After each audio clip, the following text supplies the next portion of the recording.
Objectives for today.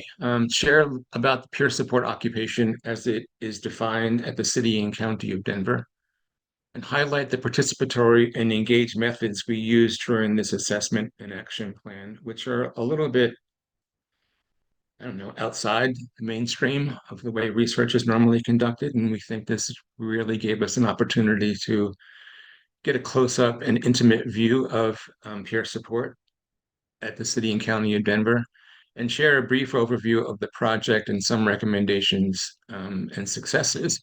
And just so you know, we are not going to share the entire or cover all of our findings and recommendations, but there is a link to the full report at the end of this presentation that you can refer to and get the full picture.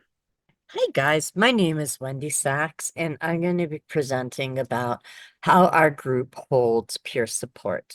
And I wanted to start with just going over a brief review of just what peer support is. So, a peer support specialist is a person with lived experience who has been trained to support those who struggle with mental health, psychological trauma, or substance use. The personal experience of these challenges provide peer support specialists with expertise that professional training cannot replicate. Utilizing that, there's 5 principles of peer support. They involve 1, mutuality, 2, reciprocity, 3, a non-directive approach, which means that we don't tell them what to do. We kind of figure it out together as peers and mentors. Number 4, being recovery focused, since our goal is to help people to get into recovery of either the mental health or their substance use. And then utilizing strengths-based, inclusive, and progressive and safe environments. Peer support arose out of the 18th century France, but regained interest in the 1970s social justice movements here in the United States, where they arose to help deal with the inadequacies of the mental health services, and they have continued and strengthened throughout today.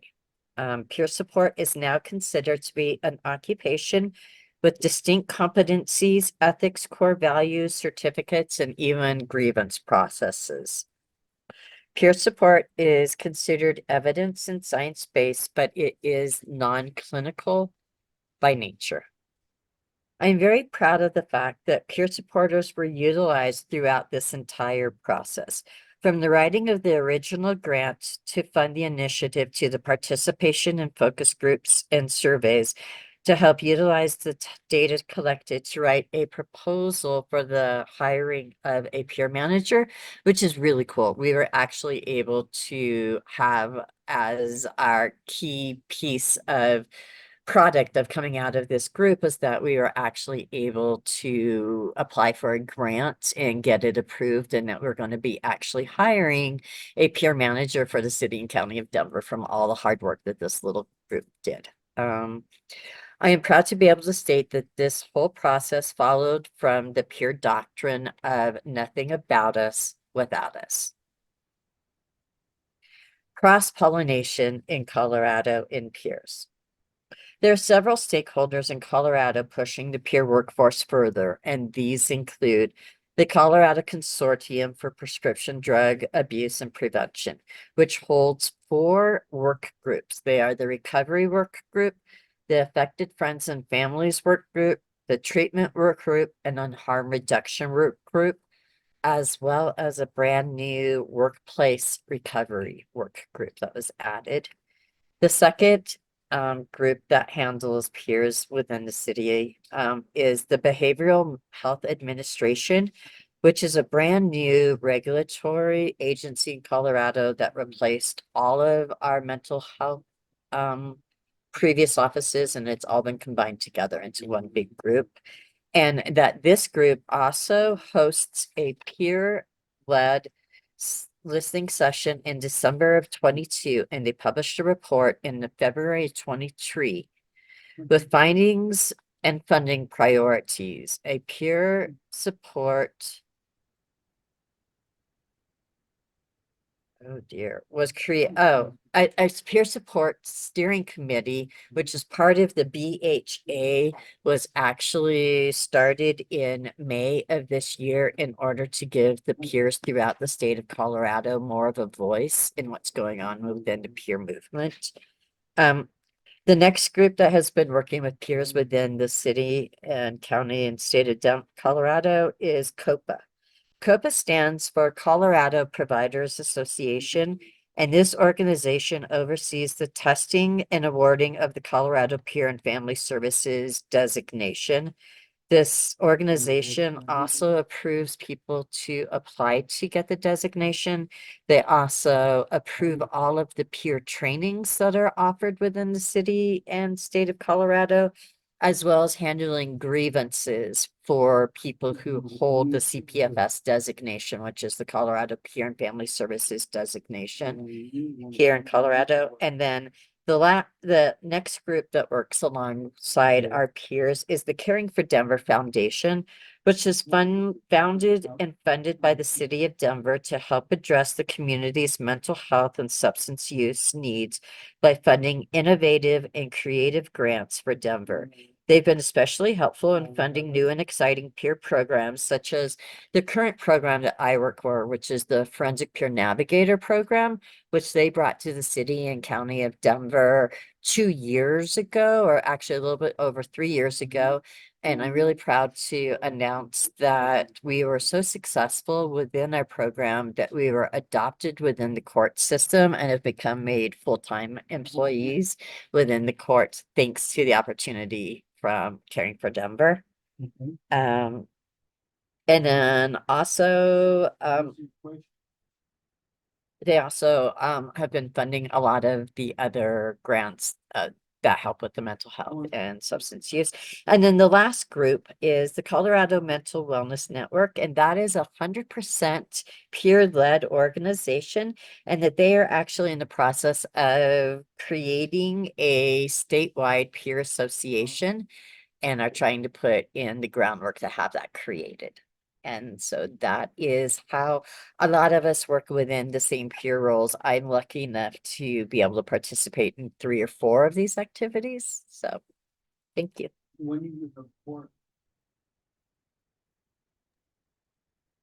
I think Wendy did a great job pointing out how this work has been sort of cross-pollinating. Our local context of government can be sort of slow and bureaucratic, but we had a lot of folks who are participating who are also participating in these larger statewide efforts.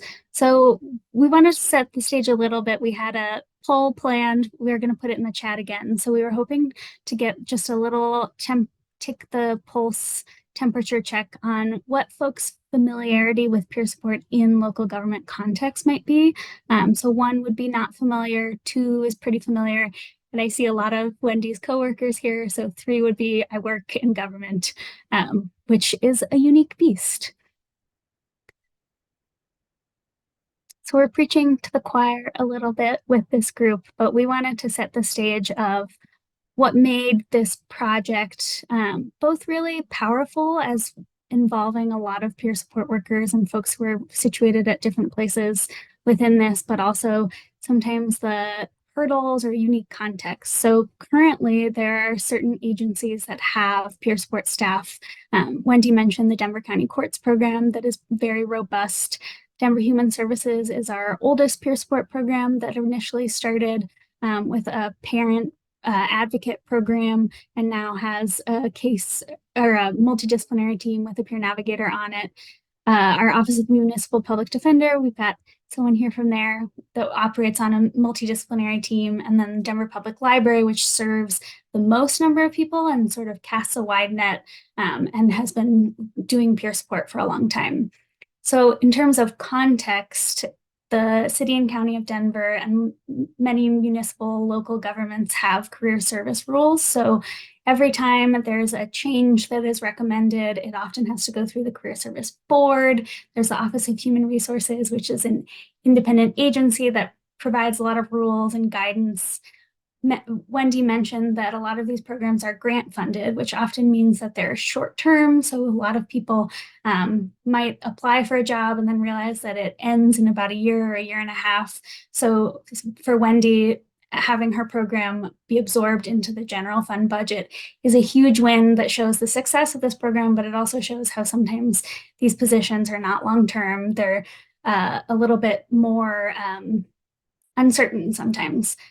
We also realized as we initiated this project that there were two job classifications, HR job classifications, that were being talked about as doing peer support. So there were folks who had the job classification of outreach case coordinator and then peer navigator. And these folks were being talked about sort of as a group, as they're all doing peer support. And as myself and the DU team first got together, we were trying to sort of tease apart, like, why are these groups being talked about the same? What is happening? And that really drove our research in the first assessment phase. We go to the next slide, Danielle. So Wendy mentioned this too. Our peer support workforce advisory group really drove this assessment and then action planning. So we cared a lot about ensuring that this group was accountable and driven by folks who were engaged in the work, who would have been impacted by any change or recommendation that we made. So early on in the project, we created what we lovingly call the PSWAG, the Peer Support Workforce Advisory Group. And this group, like I said, had folks who were working in the role as peer support workers, peer navigators, folks who were supervising, and people who had been involved in this project since the beginning, some folks who wrote the initial HR classification, and we really determined the priorities and co-designed each piece of this together, which I think is pretty unique for research. It was a really engaged and embedded process. We'll go to the next slide, yeah. So in terms of the two phases, our first phase was really getting the lay of the land, our data collection and assessment, creating the peer support workforce advisory group, really building relationships. Myself, the project manager, tried to just understand what was happening on the statewide level. And then each opportunity that came up, there was a peer summit that happened or peer listening group. It was sort of like sending our folks from the PSWAG to attend that so that we could all be speaking the same language and understand what was happening. And Wendy mentioned this, but a peer support report that I think Danielle put in the chat earlier was released while we were doing this process as well. And it really affirmed that we were all thinking about and talking about the same thing on the statewide and the local level. So we worked really hard to co-design the process. In winter 2022 into the beginning of 2023, we initially launched a survey, an online survey, to try to take these two groups, the outreach case coordinators and the peer navigators, and say, are you actually using your lived experience in your job with the folks that you're working with? Is it expected of you, or are you just doing it by virtue of the fact that you happen to have lived experience? And we initially included folks as a sort of screen in and screen out. There were some folks who were outreach case coordinators who said, no, I'm not doing that. So we immediately screened them out because we didn't want to have the data confused. Everyone else who was sort of on the edge, we invited to focus groups and interviews. So we conducted individual interviews with peer navigators. We hosted a focus group with peer navigators and then a couple of focus groups with outreach case coordinators to try to understand priorities and tease apart these two different groups. We also hosted supervisor interviews and focus groups to understand from the supervisor perspective what were some of the barriers that folks were experiencing. We can go to the next slide.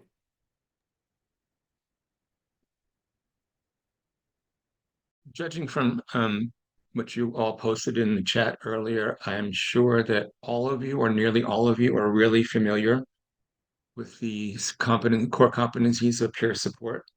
So I'm not going to they're there for you as a reminder for you.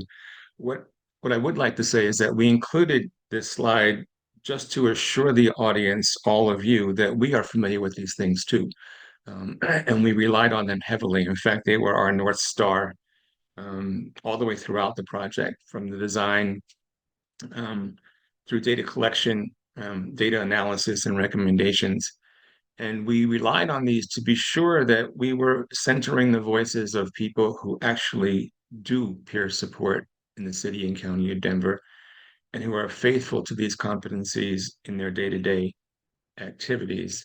From the beginning, the whole goal, the whole purpose of this was to understand and document peer support workers experience in their role at the city and county of Denver, where they found satisfaction and fulfillment in their jobs, where they encountered challenges and barriers, and also finally, the findings and recommendations that we are going to present to you today flow directly from what we learned from those folks who are doing the work in the city and county in Denver. Oh, is this? And this is my slide. So what we talked about this a little bit, but we determined that the outreach case coordinators really, even though there was overlap with this direct service role and that folks were the same pay grade, that really the outreach case coordinators were doing more case management work and peer navigators were doing work that was aligned with these core competencies and that it was explicit and related to that. So we really honed in and focused on that group. This is mostly a visualization to show like the average case coordinator is grayed out. The peer navigator was the group, even though it was a lot smaller, there were about 10 to 15 peer navigators throughout the course of the project and like 70 outreach case coordinators. We still wanted to focus on this group because they were working in an aligned way. So this is a visual to represent the way that we narrowed down into these peer navigator roles. We still kept the data from the outreach case coordinator focus groups, and we shared that information with Office of Human Resources, but again, we wanted to stay aligned with the peer support principles. So we analyzed that data, invited folks to 4 in-person action planning sessions with members of the peer support workforce advisory group, plus some interested folks from our funders. Caring for Denver was mentioned by Wendy, Office of Human Resources, because a lot of the recommendations would have had to be carried out by the Office of Human Resources. And then we had a couple of outreach case coordinators that had previously worked in peer support roles and cared a lot about the peer support occupation. So it was a really wide group that helped us think through what are these priorities? How can we do that in this context, knowing that there's bureaucracy and there's these different roles? So we ended up coming together and publishing a final report after these 4 in-person action planning meetings. And we've been hustling a little bit, trying to disseminate these findings. So we've been doing conference presentations, and that's sort of the we are here. We're really trying to get this information out to understand like what other municipalities are doing, try to share and give back to the community in different ways. So wanting to focus on some of the things that the key topics from our focus groups, we had 5 areas that rose to the top, but given our limited time today, we wanted to focus on the top 2 that we thought would be most interesting to this group around the alignment between the peer principles and the job description, and then classification and compensation. I think most people comes down to dollars and opportunities for advancement. So we really wanted to focus on that one. And then hiring and recruitment practices. I think most areas in the field are thinking about this. It's a little easier to implement and share ideas already. Folks have been able to, just by virtue of working in the peer support workforce advisory group together, share information and cross-collaborate. And then supervisor training came up as well. But again, we're going to focus on the first 2. I think our most key finding is the alignment between peer principles and job descriptions. It was pretty, and the daily activities of the role, it was pretty, there's a lot of distance between what folks were doing and some of the core tenets across the different agencies. And I think that's part of it. And some of the result of that is that peer navigators felt overlooked and misunderstood. And oftentimes in that overlooking or misunderstanding of the role, there was quite a bit of role drift. So folks were being called in to do things that weren't part of either the principles or what they expected out of their role when they entered into it. And so it fell outside of the peer navigation or the peer support profession, or just different from the description as it was presented to them. And I know Wendy has some really good examples of how some of that role drift has like come into practice in her job or in other people's jobs. So 2 of the main things, or there's actually like 3, but Role drift happens when people are anxious to start utilizing peers without having a full understanding of how it is that we're supposed to be utilized and utilize our lived experience. And so a lot of that leads to some confusion. And part of that confusion can lead us to doing things such as being asked to collect your analysis samples from clients, which puts us in an absolutely direct horrible situation. We should never ever have to be in that kind of a monitoring situation. And then another really similar situation that we sometimes find ourselves as peers put into is that we are asked to be case managers. And herein it's complicated because we do some case management.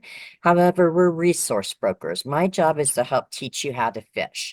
So I'm going to sit down with you and teach you how to make that phone call for your appointment rather than being the one who makes the phone call and then helps arrange to get you to the appointment. So that's a little bit. And then one of the other things that we also found out is that a lot of times that they started using peers within mental health facilities and mental health and treatment programs.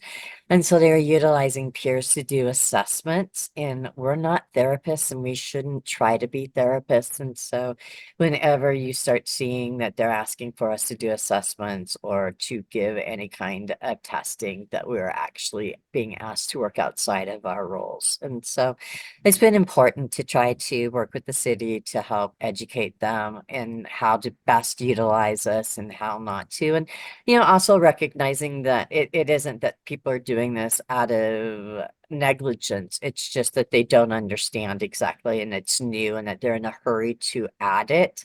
And so I think it's been really good about the fact that the peers here in the city have been very vocal about, nope, this is what we should be used for. This is what we need to do. And this is what we should do going forward. So thank you. Thank you for sharing, Wendy. Yeah, Danielle, could you go back one more, please? So one of our other findings that felt, and this might be true in other contexts too, is the service delivery system as it was being presented really emphasized urgency and efficiency, which felt really incongruent to peer navigators in our program, especially around principles around voluntary engagement, person-centered goals, and relationship focus, right? If you have to drop your relationship in lieu of urgency to get through a system, there's a little less, it really changes the dynamic of the role within the system. And so you just have another person doing the same thing as already there.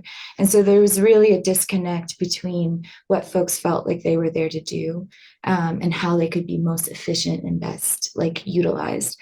Additionally, one of the things that came up was that sometimes folks were asked to do things that were not their lived experience. It might be part of the role. So if someone had lived experience in mental health recovery, but then maybe asked to help someone through substance use recovery, there might be overlap, but that wasn't what they were hired for, and that wasn't how they were asked to enter into the role. And so a lot of that led folks to feel very stretched thin and not really certain where to put their feet as to how to move forward when they got to do the job as they were hired for and what they anticipated. They had a lot of joy and fulfillment in that. Thank you. And so 2 of our recommendations from our participatory project came to create pathways to elevate peer navigator presence throughout the city and county of Denver. And one of the most important, and I hope remains influential pieces, is the PSWAG group. So that was instituted through this project. Well, I'm sorry, it was started through this project. And now the recommendation is to institute it within the city and county of Denver. So there's been steps to make sure that that continues and it has a space and it has a hold at the city so that it remains a place for folks to network with each other, learn with each other, but also create an accountability and a feedback loop back to the city and to the multidisciplinary agencies that are working with peer navigators. Also to host an open house, to do an orientation. What is it? What are we doing? What's peer navigation? What's peer support? And then how does peer support actually look at the city and county of Denver? So if you as an agency want to onboard someone, you want to do it, we don't have what Wendy is so artfully explained to us. Folks are excited about it. It seems like a really great idea, but we don't really know what to do it. So some kind of open house orientation that helps folks start to network at the very least, but at the very most have a very clear foundation of what this profession is and how it can be utilized. And then just continue to elevate and spotlight the role at the city. So success stories through a regular Denver employee bulletin, and then other moments to highlight successes within the field. And then publish a manual for agencies hiring peer navigators. And this manual is intended from recruitment, like what is a posting? How do you reach out to folks? Where do you post that to get the most ideal candidate? And what does that posting look like? To the minutia of how to use the back end of the city and county and Denver posting sites. Like what buttons do you need to click? And this seems like, do we really need that? Shouldn't that be there? But it's necessary. There would be things like, you don't need a high school diploma, but it's hard to navigate that as a user. It was hard to navigate that as a supervisor posting the position. So small details that could be used across agency, and then flexibility within agencies to kind of, what's it like to supervise someone? What's it like to onboard someone? So some general tips, but flexibility within the agencies to work together, but also have a unified voice. And then all the way to exiting, what's it like when a peer navigator is no longer with the city and county of Denver? How do we exit them? How do we move with them to something else? How do they move on to something, into another role, or maybe a bump in title, or along those different lines. And then, not surprising, as Elise said, classification compensation was a really big finding. It was mentioned quite often, as well as a lack of opportunities for upward advancement.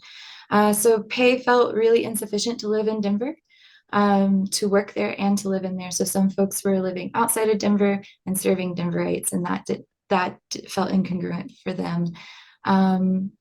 Sometimes it felt that compensation or benefits didn't feel adequate to reflect the challenge and expertise and emotional demands of the job, especially as someone who's bringing themselves to the job. That didn't always feel well understood, in the needs.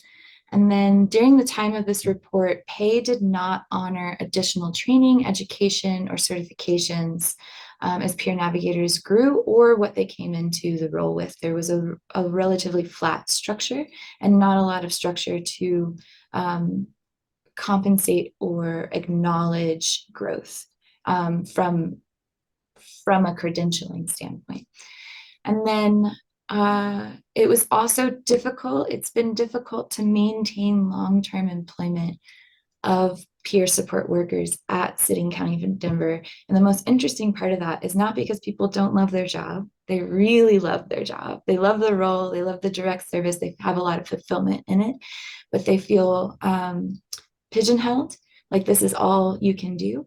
And then it's also was often described as a dead-end job, in the sense that there wasn't a lot of room to advance, or if to make a move, it would be lateral. I could gain more experiences, but maybe I'll be a case manager, but I really want to be a peer support worker. So folks wanted to continue in the peer support role as the profession dictates, versus moving into other things.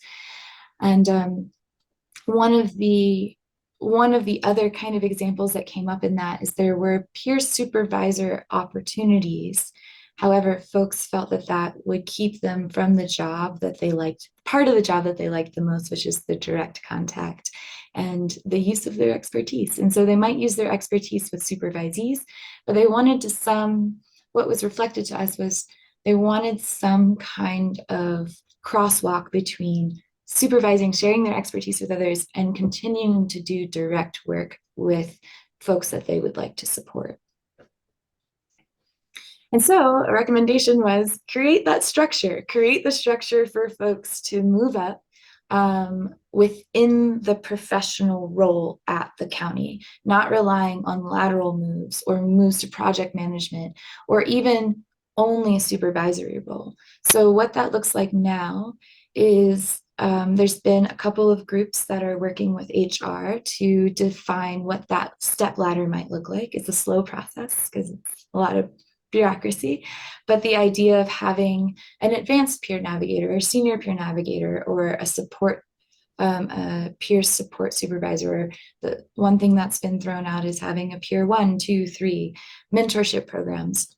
So different ways to share your experience, have personal growth and goals be accommodated, but also acknowledged within either a title bump or a pay bump or some kind of additional compensation. So that's in process. It's not well fleshed out, but the other thing that might be interesting to other folks who want to do this in another space, though, one of the things we learned is as you create that structure, each one needs to have a distinct amount of additional responsibilities within the role.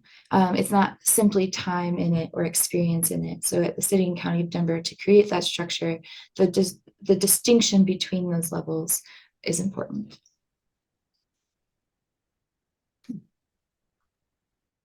So this slide might be hammering a point home, but we just really wanted to highlight the way that we were trying to operate was really from like there's a leader in every chair who can take responsibility and push this work forward. And so folks who have been part of this peer support workforce advisory group have sat on subcommittees, have built out the hiring and compensation pieces. We've already started, as Wendy said, applying for additional funding because we realized that a lot of this needs a full-time employee to carry it forward. And so we had folks from all these different levels just continuing to work on things in these working groups, which has been really helpful. So just highlighting some of the important action steps and things that we have been able to accomplish even in the time that this assessment and action planning finished. We were able to apply for more funding. We received it. We applied for additional funding from the Behavioral Health Association to create sort of a peer support training academy. We haven't heard back about that funding, but the Caring for Denver funding, we are hiring that position now. I think Danielle put it in the chat. We are really looking for someone who cares a lot about the peer support community and wants to see it strengthened and grow at the City and County of Denver with alignment to the peer support principles. So if you know anyone who would be interested, feel free to pass it along. We really hope that this group can continue. The peer support workforce advisory group, we mentioned this a couple of times, but we thought maybe people would be burnt out on meetings and not want to continue meeting. And everyone pretty resoundingly was like, we want this group to continue. It's been helpful to network, to meet each other, to gripe, to have a space to talk through this. So we really heard that resoundingly, and the DU group is going to help us continue to facilitate those meetings through the end of their contract until we can hire this full-time person who can really facilitate those meetings. We mentioned this a little bit, but we heard that classification, being able to advance in your role, and compensation really were the biggest priorities. People really wanted that to happen. So we're continuing to push this. I don't know if you've read the news, Denver has a budget crisis right now, so it's a little slow moving, but we're continuing to ensure that this priority is at least talked about over and over again so that the folks in power don't forget about this important priority. So I guess we just wanted to open up time for questions. We mentioned that there was a written report in June. It has a lot of the nitty-gritty around the methods that we used, some of the questions, the numbers of people that we met with that we sort of touched on today, but wanted to make sure that you all have access to the final report if that's interesting to you. And my email is here as well. I'm always happy to take the questions and dole them out to the right people. I might not be the right person, but I generally know who can answer your question. So I also want to give folks time. I know that a crowd, if people have questions, we're here for the next few minutes to answer.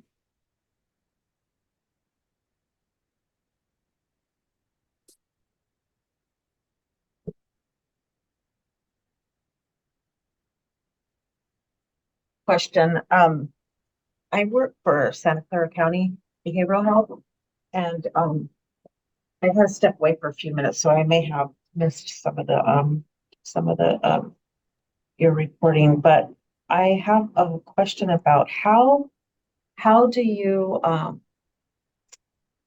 like do referrals for your clients from department to department, because and advocate that way, hoping that your client gets the services that they need when they're working and from one department to another. I mean, I would hope that, and I would wish that when you have a client for a county agency, that they can get the services throughout the county's departments, and it doesn't necessarily work that way here. That's a really great question, and others can probably chime in as well, but I'll just say that each program is run pretty differently and is offering different levels of services. So for like the Denver County Courts, for example, hopefully I'm saying this right, anyone from Denver County Courts who's on can certainly correct me if I'm wrong, but I think you have to have an open case within the courts and then be referred, usually from the wellness or the specialty courts. And so that's totally different than our Denver Human Services, which has a Denver Parent Advocates Leading, so blending support, DPALS program that is only for parents who have open child welfare cases.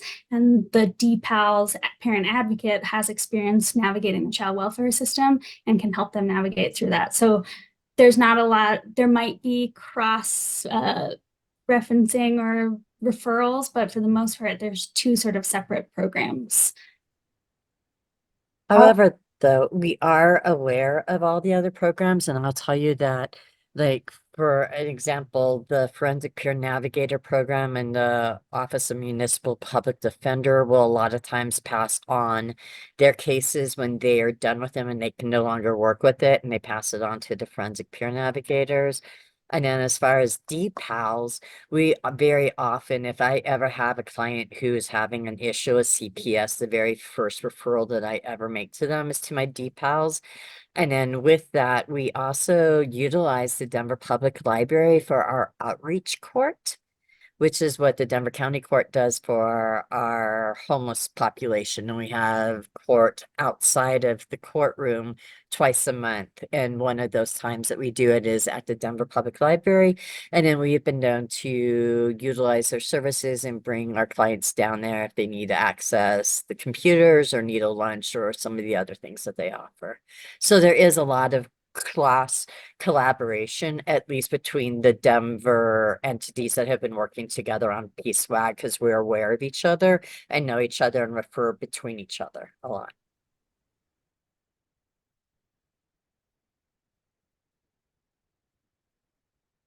I hope that helped.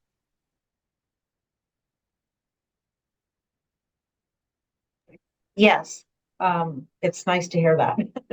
But I just wish that our county could give priority to our clients, because I work with Kidscope. It's in behavioral health, and the parents come to us for their child. So their child is the client, and the parent comes with their child to child gets assessed here. And then when they find that they need further services, I link them to services in the community, like the school district or San Andreas or NAMI or something that's going to support that child that they need services with.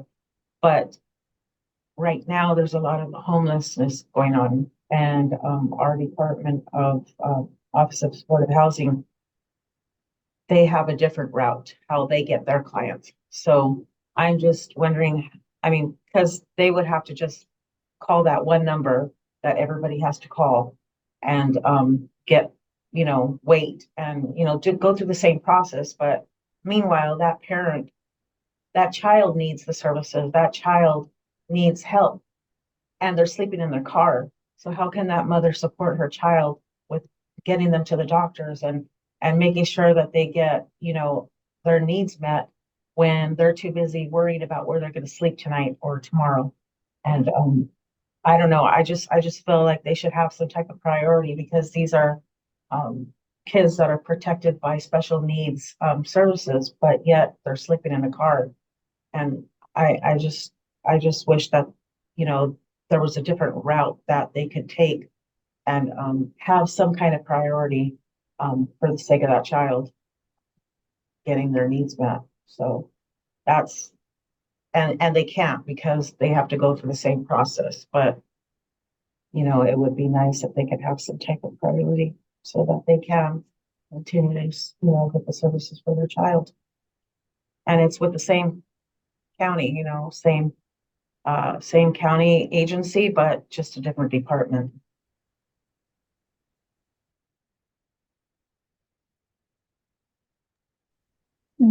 This doesn't totally answer your question, but makes me think about some things that sort of came up around this research and assessment. Folks who were outreach case coordinators, I heard during focus groups that it was hard to know what resources were available, and then there was so much turnover with other workers that it was really hard to like keep track of what was even available. And often it was like individual relationships, which then I think in our group, the peer support workforce advisory group, we heard a huge recommendation around hosting monthly peer-led meetings so that peer support professionals within the city and county of Denver could meet, because we know so much of it is just like, I know a person that I can email and say, hi, I have a client or someone that I'm working with. So it sort of hit a lot of different areas just to have a monthly meeting where people could network. Yes, that's true. That's true. And I am a part of the email like that. It's an email blast with different, there is some departments from the county in there. There's also CBO agencies, county contracted agencies, nonprofit agencies, and even probation and court, other court employees that are in there that we all just, hey, do you got this for my client? My client, I have a client. They don't give up no names, so the company and confidentiality is not broken. So, hey, I have a client that needs a wheelchair. Oh, I have a client that this. I have a client that, and we all just, with the resources that we all have, we provide it there. Okay, well, have them call this or have them call that. And actually, I did get a family connected with one of the agencies who was sleeping in her car with their child. And he said, have your client call me. And I did. I gave her the number without giving him any information to her. I gave her the number. She called and she got a voucher for a hotel. So she had somewhere to sleep. So just by what you just said, that, so right now, that's the only answer we have to having any kind of priority or support with that. But yeah, I still hope for that list that we can a priority list, when working with clients and the same agency. So thank you. Thanks for your question. Anyone else? I have a question. It just seems like this, I really appreciate the topic and presentation and hearing from a city that in comparison to me feels like it's ahead of the curve in terms of honoring the idea of incorporating people with lived experience into the workforce and at various levels, and appreciate that there are other people on the presentation, in the audience from Denver. And I'm wondering if other states or cities or municipalities have reached out to you for mentorship in doing something similar. Yeah, we gave this presentation recently at a public health conference, and I had a couple of folks reach out to me after one. Our Medicaid program is run by an organization called Colorado Access, and so they were curious about how all this works, and I think are still in the beginning stages, although they are more on the payer side. And then someone from Jefferson County Public Health had reached out to me too, and was interested in hearing about the project. And it was interesting to talk to him because it sounded like he was sort of a program of one, the only peer support person in his entire agency. And so it was interesting to, he was feeling like we run our program really well because I get to run it and do my thing. But it was just sort of comparing apples and oranges in some ways, because Denver County and the Denver metro area is just a lot bigger and more resourced and has had this HR classification since 2018. We created the peer navigator HR classification. Shout out to Jenny Hill if anyone knows her, a few years ago, and it was the first like municipality. I think Pennsylvania, I think Philadelphia, New York had also had them, but it was pretty unique and new.